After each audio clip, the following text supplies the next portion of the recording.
Hello and welcome everyone. This is my deck profile. I've been wanting to upload for a little bit. I've just been busy with life. One of my other friends kind of got the brief breakdown of it, just the card by card. So in this one, I'm kind of going to go over the deck and kind of my decisions. This is the deck I got 24th at the Olathe Regional a couple weeks ago.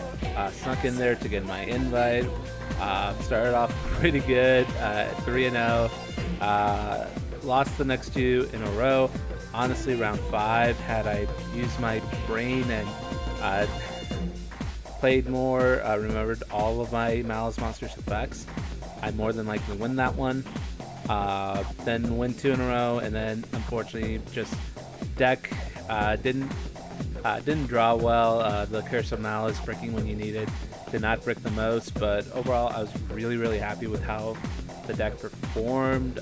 Malice is still like a really good deck. It's got decent matchups against all of the top decks. There's some things that the top decks do that really hurt Malice, but overall I think the deck can keep up with them. And yeah, so I'm going to go ahead and go with the card by card here. Starting off with the main deck, we're going to start off with the ones that we could still run 3 of. 3 Chessy Cat, by far the worst starter to open up. Not starter, but the worst Malice name to open up with, just because it's very limited in its applications. You need another name for it to really go off. But if you do open with another name, it makes for a great baiter of cards like Ash Blossom, cards like Infinite Impermanence, things like that. The best combo that you could get off of Chessy Cat is March Hare, 3 of those. This one, at least, there's other ways to bring it back so it doesn't use up your normal, and you could use it a lot better than Chessy Cat. But you play 3 of great, going against opponents during their turn, being able to trigger off some of your Malice monsters in graveyard during their turn. Overall, fantastic card. 2 White Rabbit, sets traps, good body, good starter.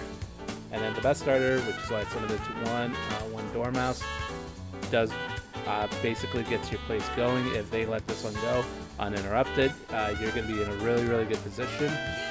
For our spells, 2 Malice in Underground, 1 Malice in the Mirror. Malice in the Mirror, good defensively, good offensively. Malice in Underground, again, is another way for your plays to keep going once you start. And then for the traps, GWC, TB11, and MTP07. I am main decking the GWC. The deck is at 41, so if there's a card that can be cut so we can get the deck down to 40, it would be the GWC, but there's a lot of games, especially turn 1, where it did come up for me, and I was able to fully use it, but it was also one of the traps that was always coming out during the games 2 and 3. There were a couple games where I didn't put it back in, that it didn't cost me the games, but it really affected how well I could combo, how well I could keep going. So next up for our supplementary engine to go with it, 3 Bestials, Durasworm, Magnemite, Baldric. Let me get that piece of trash out of there. I wish I could have been able to go into Baldric a lot more over the games. He is a constant threat. He is a way to basically interrupt opponent's plays.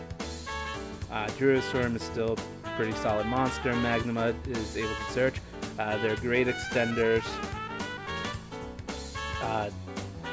I wouldn't give up playing the Bestial package just because if you only open 1 name and they're able to kind of stop the effect, they allow you to keep going.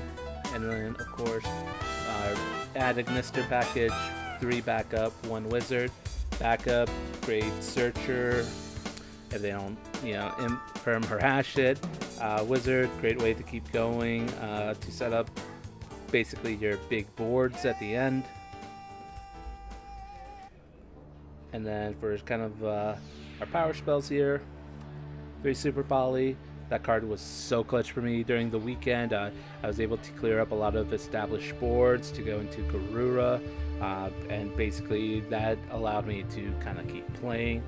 Garura, going into Haggard with a Malice name, draw a card, banish, keep going. It was fantastic. I think going forward, I'm still going to keep it. I know a lot of people are kind of jumping off of the Super Poly engine just because it's not as good against Draco Tail, which Draco Tail is about to, I believe, is going to get a surge of popularity, especially after how well it performed at YCS Pittsburgh. Triple Allure. If they let you resolve this, you're going to be in a very good position.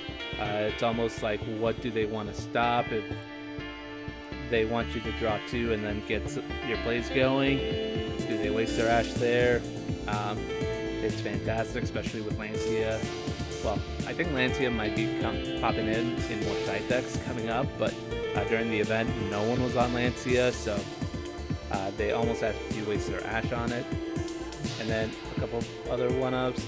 Gold Sark, probably the card that was most magnetized to me over the event. Out of my 8 matches, I'm pretty sure I started, it was in my opening hand like 80% of the time. It was actually pretty insane.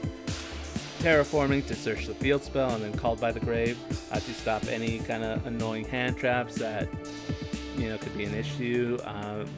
Specifically more towards Charmies. And then we'll go to the actual hand traps here. 3 Impulses, one of the best cards in the deck. Just being able to play this freely with very little repercussions. Like, at most, you lock yourself out of like 1 or 2 extra deck monsters, but honestly, like, you'll just be able to go around it. You won't need those. 3 Ash Blossom in there specifically to stop cards like Ultrami Bualos. Bua, very good, very, very good, especially if you're going second. You know, Yummy will play into it. Mitsu Yummy will play into it a little bit. Draco Tail, somewhat. K9, definitely. And then Shifter, I wish I could say I can tell you how much of an impact Shifter had, but I did not draw it a single time throughout the tournament. But Shifter is a card that against most decks just shuts them out, and against yourself, you don't really mind. We'll go over the extra deck first here. First we'll go with our Super Poly targets. Garura, less to be said about it, just good way to clear boards. Mud Dragon was like one of 2 extra deck monsters I didn't go into. Had I read what its fusion materials was, I thought it was same type but different attribute. Turns out it's same attribute but different type, so I could have cleared a lot more boards than I did. But honestly, against Yummy, you make this, you Super Poly away their Herald and, you know, they're Snatchy. You call Dark, they cannot do anything against you. So those are it for the Super Poly targets. Not a lot, but they are there just to get the job done.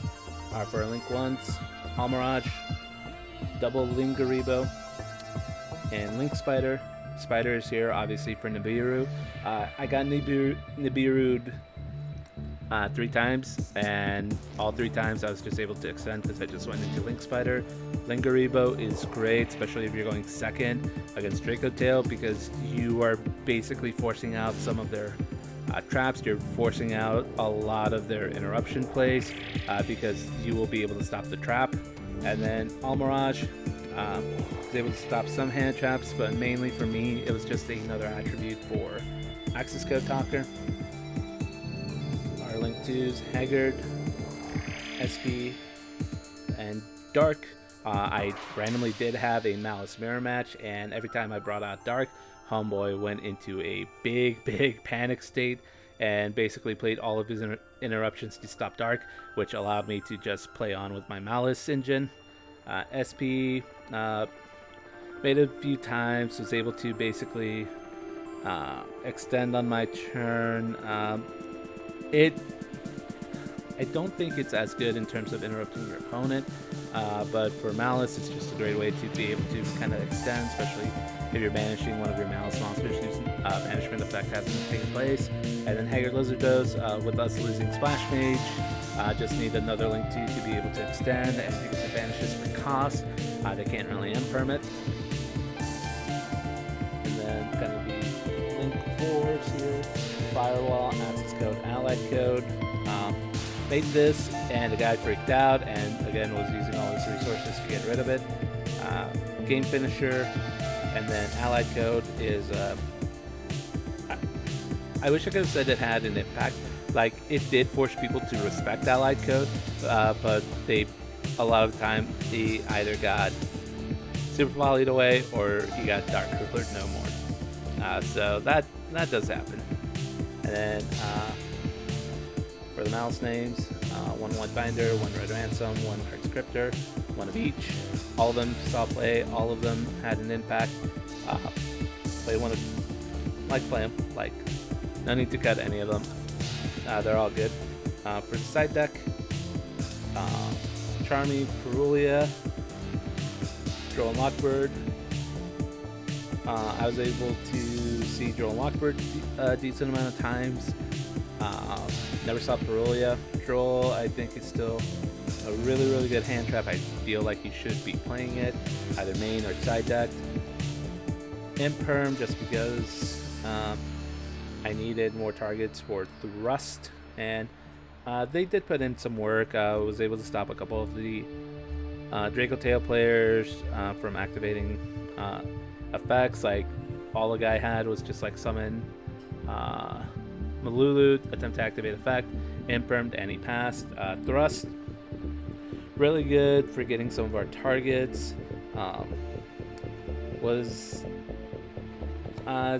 Didn't see it as much as I would have liked to. In terms of my thrust targets, Devastation Virus just as a way to punish Yummy. Didn't see it. Triple Tactics Talent, good punishment card. Wish I would have seen it. Harpy's Feather Duster, I don't think I put it into the extra deck or into the side deck once. And then 3 Dark Ruler No More. Dark Ruler, when the few times I did see it, I had a different way to clear the board, so I didn't need to use it, and it ended up just being discard fodder for super polymerization. Overall, I really, really like the way the deck performed. I don't think I'm going to be changing anything in terms of the main deck up. In terms of side deck, I may cut out like Dark and maybe like Almirage to put in Cyber's Wicked back in, and IP Masquerena. But overall, like, there's not a whole lot I want to change. The side deck is definitely going to get a lot of changes going forward. I think like Retaliating Sea and Dimensional Fissure are probably going to find their way in there. I may just take out the Rust altogether, just so that I can have more kind of impact cards going first. But we'll kind of wait and see. But yeah, no, the regional, like I said, went really well.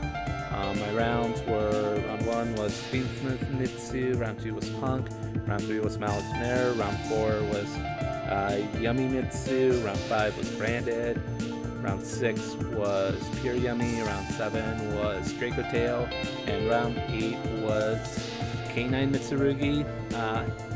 So overall, I felt like my Mitsurugi matchup could go a little bit better, especially if I build my side deck better to go up against it. But yeah, like I said, I was really happy with the way the deck performed. Was really happy to get my invite, even though it was just like a sneak in there, last one to get it, but you know, I will take it. And yeah, I mean, until kind of the deck gets like super hit, we're gonna go forward with it. Maliss is still a threat. Alright guys, thank you so much for joining me. I will catch you all later. Next regional I'll be going to is the Omaha regional at the end of the month, so we'll see how we do there, and I might just have an updated deck profile if if I'm able to play Swallow again. Alright guys, have a good one.